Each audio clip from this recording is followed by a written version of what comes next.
আসসালামু আলাইকুম।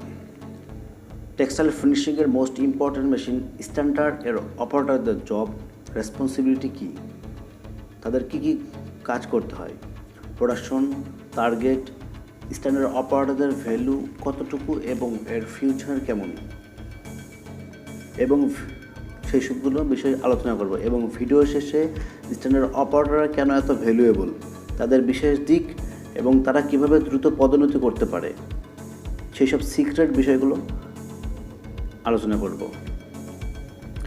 সো আপনি যদি স্ট্যান্ডার্ড অপারেটর বা এই মেশিনের সাথে কোনোভাবে জড়িত থাকেন, তবে ভিডিওটি আপনার জন্য খুবই গুরুত্বপূর্ণ হতে চলেছে। তাই ভিডিওটি স্কিপ না করে সম্পূর্ণ দেখার অনুরোধ রইল। মূল আলোচনায় চলে যাব তার আগে বলে নিতে চাচ্ছি, আপনি যদি টেক্সটাইল প্র্যাকটিক্যাল নলেজ চ্যানেলে নতুন হয়ে থাকেন, তাহলে চ্যানেলটি সাবস্ক্রাইব করে বেল বাটন অন করে রাখবেন, যাতে করে আমার পরবর্তী ভিডিওর নোটিফিকেশন আপনার মোবাইলে চলে যায়। আর যদি অলরেডি সাবস্ক্রাইব করে থাকেন, থ্যাংক ইউ সো মাচ।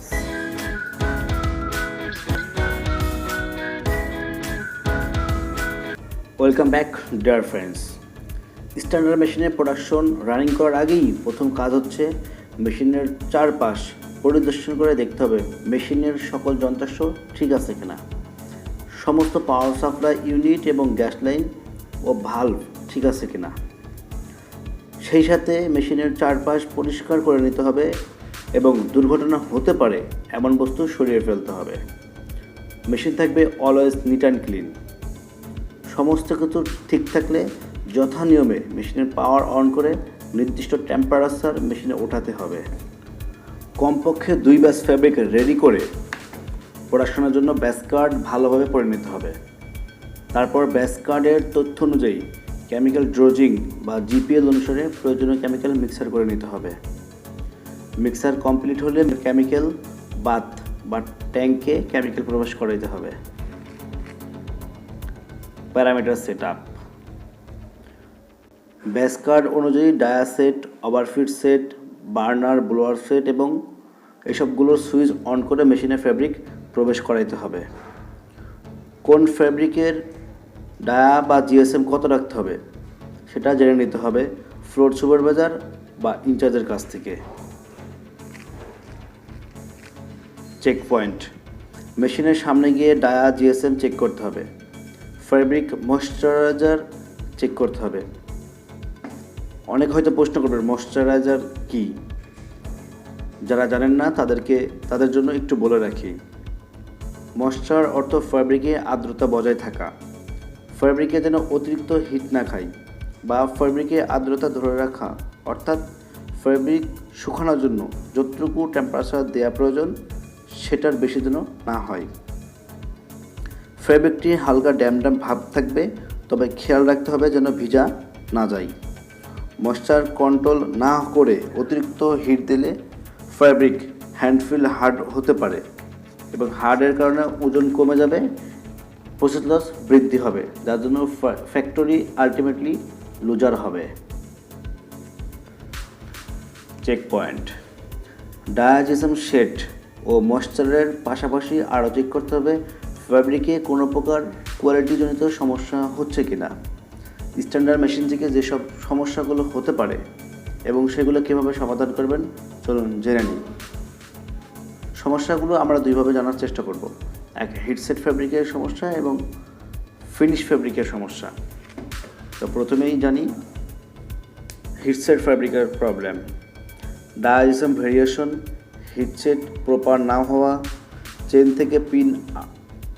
থেকে পিন আউট বা ফ্যাব্রিক পিন আউট হওয়া, ক্রিজ মার্ক হওয়া,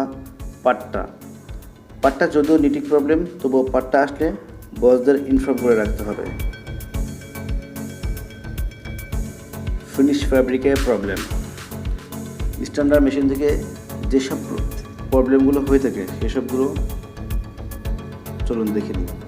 dirty spot, insect spot, chemical spot, crease mark, pan mark, hole, iron spot, hand feel hard, fabric dam, dia uneven, colour uneven, GSM variation. এগুলোর যে কোনো একটি সমস্যা থাকলে অবশ্যই সিনিয়র বস, সুপারভাইজার বা রিপোর্টিং বসকে জানাইতে হবে, অন্যথায় আপনি রেসপন্সিবল হবেন। আর যদি নিটিং, ডাইং, প্রিন্টিং এবং ফিনিশিং সকল প্রকার ফল্ট এবং সমাধান নিয়ে জানতে চান তাহলে কমেন্ট করে জানান। আপনার কমেন্টের উপর ভিত্তি করে পরবর্তী ভিডিও নিয়ে আসব। Shrinkage check. সব কিছু ঠিক থাকলে একই সেটিংয়ে পুরো ব্যাচ চালাইতে হবে এবং ফ্যাব্রিক 1 মিটার ফ্যাব্রিক ল্যাবে দিয়ে শ্রিঙ্কেজ সহ বাস্টিং, লিঙ্গেশন সব ধরনের চেক করতে হবে। Trolley management.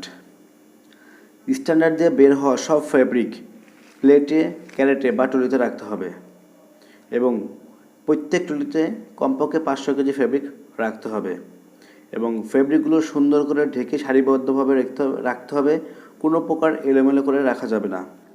আবার একই ট্রলিতে 2-3 কালারের ফ্যাব্রিক রাখা যাবে না। Shift handover.